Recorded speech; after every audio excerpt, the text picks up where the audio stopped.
Bonjour. Oui. Ça a été le voyage? Oui. Il y a des bagages? Après des mois d'attente et un long voyage, c'est accompagné de sa maman que la petite Victoria, 6 ans, arrive à Viona. Pour les membres de l'association Istock, c'est un moment particulier. Émotionnellement, c'est quand même assez fort. Ça fait depuis le mois de septembre de l'année passée qu'on travaille là-dessus. Voir arriver Victoria et sa maman, c'est quand même assez conséquent. C'est l'aboutissement d'un long travail, c'est assez fort. Victoria souffre d'une malformation artério-veineuse du pied droit, une maladie impossible à soigner en Biélorussie. Touchée par son histoire, l'association Istock a récolté 12 000 francs pour organiser ce premier voyage médical en Suisse. Ça va s'aggraver et plus elle va grandir, plus ça va devenir handicapant. Donc je pense qu'aujourd'hui, le combat qu'on mène pour Victoria, c'est un combat pour lui permettre de vivre une vie future normale. L'arrivée au CHUV, une autre étape forte pour la jeune fille et sa maman. Elles sont très vite prises en charge par l'équipe médicale. Victoria se prépare à passer 3 jours à l'hôpital.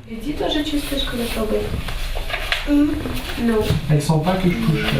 Cet après-midi, Katia, étudiante biélorusse à l'université de Lausanne et proche de l'association, joue les traductrices et rassure ses compatriotes. C'est une journée stressante pour moi, mais maintenant tout va bien. Et demain, ça ira encore mieux parce que l'on aura certains résultats.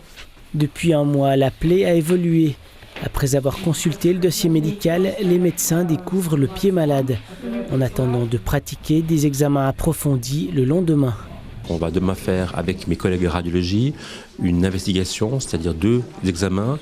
D'abord une IRM du pied, qui permettra de voir l'aspect du pied, les tissus mous, et après une angiographie du pied pour voir où les vaisseaux se situent et comment les vaisseaux artères-veines sont disposés et où se trouve la malformation artério-veineuse. Et une fois qu'on a fait le bilan, on va en discuter et voir ce qu'on peut proposer. C'est-à-dire quel type d'intervention on peut faire ou de chirurgie qu'il faut faire pour essayer d'aider cet enfant.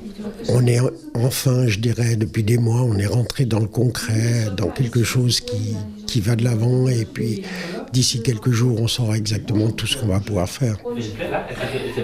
Cela passe par une future opération. Le coût d'une éventuelle intervention se monte à 30 000 francs. L'association doit encore trouver 20 000 francs pour aider la petite Victoria.